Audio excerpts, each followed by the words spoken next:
मैं प्रोफेसर तेज कुमार माथुर, महर्षि दयानंद सरस्वती विश्वविद्यालय अजमेर से इतिहास विभाग का सेवानिवृत्त विभाग अध्यक्ष, और जो विषय है जिस पर अब चर्चा करने जा रहे हैं वो 16वीं शताब्दी के मुगल साम्राज्यवाद के खिलाफ मेवाड़ के महाराणा प्रताप का विरोधी सैनिक अभियान एक नए परिप्रेक्ष्य में। 12वीं शताब्दी के आगे से निरंतर रूप से ये देखा गया है कि दिल्ली के सुल्तान जो थे 300 सवा 300 साल तक निरंतर रूप से नई सैनिक पद्धति को अपनाकर राजपूताना के शासकों के खिलाफ निरंतर रूप से साम्राज्यवादी नीति अपनाते रहे। सैनिक तौर पे उनको सफलता अवश्य मिली, पर ज्यादा समय तक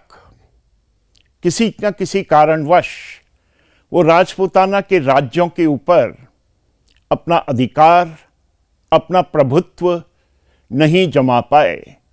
नतीजा ये रहा कि जो युद्ध के मैदान में सफलता जो थी वो प्रशासनिक तौर पे दिल्ली के सुल्तान उसको अपने साम्राज्य विस्तार के अंदर परिवर्तित नहीं कर पाए। संक्षिप्त रूप में ये भी कहा गया है कि जो नई टेक्नोलॉजी, सैनिक पद्धति जिसको हम कह सकते हैं, जो दिल्ली के सुल्तान राजपूत फौजों के खिलाफ लेकर आए, वो एक तो ये थी कि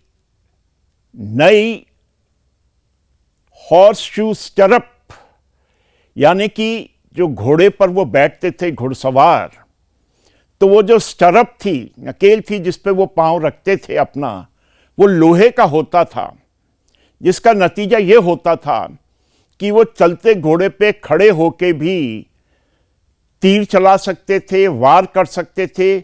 जो कि उनको राजपूत सैनिकों के खिलाफ एक एडवांटेज मिल जाता था, क्योंकि राजपूतों के पास इस तरह की कोई टेक्नोलॉजी नहीं थी। इसी के साथ साथ ये भी देखा गया है कि राजपूत घोड़ों के पास जो उनके खुर थे उसके नीचे या तो वो कपड़ा बांध कर लाते थे या फिर वो लकड़ी का पट्टा बांध के लाते थे, जबकि दिल्ली के सुल्तान की फौजें जो थीं वो पहली बार लोहे का हॉर्स शू का प्रयोग कर रहे थे, जिससे कि उनके घोड़ों को, सैनिक घोड़ों को ज्यादा मैन्यूवरेबिलिटी मिल गई थी। एक नए किस्म का तीर चलाने की पद्धति भी लाए थे, जिससे कि उनके पास एक ऐसा प्लेटफॉर्म था हाथ में जिसमें उस पे नवाक जिसको कहा गया है वो एक साथ 32 तीर छोड़ा करते थे। तो ये कुछ छोटे छोटे सैनिक परिवर्तन थे जिसका पूरा लाभ दिल्ली के सुल्तानों ने उठाया, और उनकी फौजों को युद्ध के मैदान में तो भारी भरकम राजपूत फौजों के खिलाफ भी अपार सफलता मिली। वो बात और है कि जैसे अभी अभी हमने कहा कि इस सैनिक सफलता को वो प्रशासनिक सफलता में परिवर्तित नहीं कर पाए, और ज्यादा समय तक वो किसी राज्य के ऊपर भी अपना लंबे काल तक अपना अधिकार नहीं जमा पाए। और यही वो काल है कि हम देखते हैं कि मेवाड़ और मारवाड़ जैसे राज्य अपनी शक्ति का केंद्र बढ़ाते जाते हैं और ये राज्य शक्तिशाली होते जाते हैं। 1527 में जो ऐतिहासिक खनवा का जो मैदान में जो युद्ध हुआ, उसके अंदर बाबर ने फिर से एक बार साबित कर दिया कि मिलिट्री टेक्नोलॉजी में तो मुगल फौजें बहुत ज़्यादा सफल हैं। वो बात और है कि बाबर ने अपनी सूझबूझ को मद्देनजर रखते हुए उसने प्रयास नहीं किया कि वो आगे जाकर मेवाड़ को अपने राज्य में कायम करता। ये स्थिति चलती रही, और हम देखते हैं कि हुमायूं को तो ज्यादा समय नहीं मिला, पर अकबर जब सत्ता में आता है 1556 में, तो वो अपनी मुगलों के खिलाफ साम्राज्यवादी नीति को आगे बढ़ाता है। वो बात और है कि आपने देखा कि 1568 में अकबर के जो पूर्वज जो हैं वो मेवाड़ के चित्तौड़ पर तो कब्जा कर लेते हैं, पर संपूर्ण मेवाड़ पर अपना अधिकार नहीं जमा पाते हैं। और ये जिम्मेदारी फिर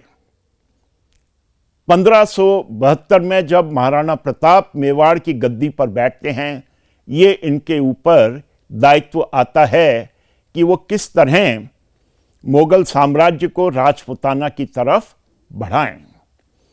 कई बहुत बड़े बड़े विद्वान जो हुए हैं,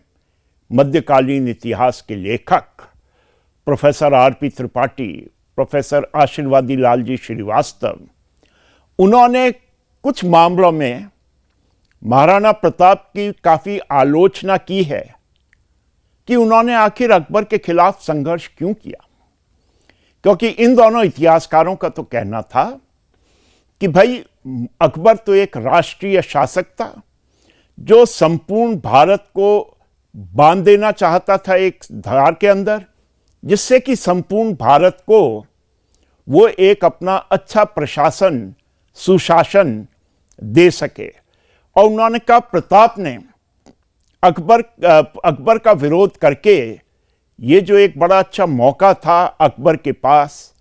कि वो हिंदुस्तान के अंदर पूरे हिंदुस्तान को एकत्रित करके एक अच्छी गवर्नेंस दे, अच्छी शासन प्रणाली दे, प्रताप उसके अंदर एक बाधा बन गई। पर अब हम त्रिपाठी जी और श्रीवास्तव जी की इस विचारधारा को स्वीकार नहीं करते,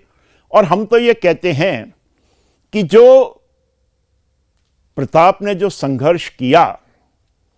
यह संघर्ष सिर्फ दो शक्तियों के खिलाफ बीच नहीं था, बल्कि यह संघर्ष तो दो अलग अलग संस्कृतियों के बीच था, दो बड़ी बड़ी शक्तियों के बीच था। एक तरफ दिल्ली का शासक जो अपने साम्राज्य विस्तार में लगा हुआ था, तो दूसरी तरफ स्थानीय शासक जो अपनी स्वतंत्रता बनाए रखना चाहते थे। और अब हम ये मानते हैं कि प्रताप का जो संघर्ष था अकबर के खिलाफ, ये और कुछ नहीं था, ये सिर्फ एक इस बात का संकेत था कि स्थानीय शासकों को पूरा अधिकार था, स्वतंत्रता थी कि वो अपनी स्वतंत्रता बनाए रखना चाहते थे, और इसीलिए उन्होंने मुगलों के खिलाफ अपना संघर्ष किया। बाज़ वक्त कई बार प्रश्न उठता है कि मुगलों का स्टेट फॉर्मेशन क्या था, मुगल अपने साम्राज्य के विस्तार को संगठित करने को किस दृष्टि से देखा करते थे। और मुगलों के सामने एक बहुत बड़ी समस्या थी कि हम साम्राज्यवादी तो हैं, अपने साम्राज्य का विस्तार करना चाहते हैं, पर हमें कौन समर्थन देगा। और इसीलिए मुगलों की यह इच्छा थी कि अब वो समय आ गया है कि हमें स्थानीय जमींदारों का, स्थानीय शासकों का की मदद लेनी पड़ेगी अपने साम्राज्य को मजबूत बनाने के लिए। अब तक तो क्या था कि ईरानी और तुरानी सरदार ही थे जिनके दम पे मुगल साम्राज्य टिका हुआ था, पर अकबर का यह कहना था कि इन पर ज्यादा लंबे अरसे तक विश्वास नहीं किया जा सकता, और अब वो समय आ गया है कि हम नए सिरे से एक तीसरे वर्ग को जोड़ें इसके अंदर, और वो तीसरा वर्ग था राजपूत वर्ग। जिन राजपूतों को अकबर ने अपने स्तर पर कायम किया, अपने स्तर पर उनको मनसबदार बनाया, तो वो अकबर के प्रति ही वफादार थे। और इसके बाद अकबर ने कहा कि अब ईरानी और तुरानी मेरे खिलाफ बगावत भी करते हैं तो मुझे उससे कोई फर्क नहीं पड़ता, मेरे पास तो अब राजपूतों का समर्थन है। और इसीलिए अकबर ने एक कदम उठाकर राजपूतों को बड़ी बड़ी मनसबें दी। राजपूतों को वतन जागीर दी जो कि उसने अपने शाही परिवार के लोग बागों को भी नहीं दी, और इसीलिए अकबर ने राजपूतों की तरफ मित्रता का हाथ बढ़ाया। जो राजपूत उससे मित्रता नहीं कायम रखना चाहते थे, अकबर उनके साथ संघर्ष करने को तैयार हुआ। और 1576 में जो हल्दी घाटी का संघर्ष हुआ प्रताप और अकबर के बीच, उसको इसी दृष्टि से देखा जा सकता है कि प्रताप जो थे वो किसी कीमत पे भी अकबर से ना तो हाथ मिलाना चाहते थे, ना समझौता करना चाहते थे। और शायद प्रताप ही एक ऐसा व्यक्ति था जो कहता था कि ये जो अकबर के जो बार बार ये जो कहना कि मैं तो धार्मिक क्षेत्र में बड़ा उदार हूँ, मैं तो जजिया को बंद कर देना चाहता हूँ, और मैं तो धार्मिक कर भी बंद कर देना चाहता हूँ, ये सब उसने कहा कि ये अकबर का एक तरह का ढकोसला है। ये सिर्फ अकबर की एक चाल है अपने साम्राज्य को विस्तार करने की। हल्दी घाटी के बाद महाराणा प्रताप ने एक अपनी राजधानी और नई बना दी चावंड, और वहां से उसने अकबर के खिलाफ एक नया संघर्ष शुरू किया, जिस संघर्ष को हम कहते हैं पीपल्स वॉर, क्योंकि अब प्रताप ने आम जनता को मुगलों के खिलाफ अपने सैनिक अभियानों में शामिल करना शुरू किया। यह पहली बार देखा गया है कि सैनिक वर्गों के अलावा आम जनता भी अब प्रताप का साथ मुगलों के खिलाफ दे रही है। इसके साथ साथ उन्होंने भील ट्राइब्स को भी शामिल किया, और उन्होंने गुरिल्ला पद्धति को अपनाया, जो कि पहली बार मुगल अपने आप को असहाय महसूस करने लगे इस गुरिल्ला पद्धति के खिलाफ। अब तक पहली बार हिंदुस्तान में देखा गया था मुस्लिम फौजों ने कि अब आम जनता शासक वर्ग के साथ आ गई है, और उसके सामने वो अपने आप को बेबस पा रहे थे। और नतीजा ये रहा कि जब तक महाराणा प्रताप का देहांत होता है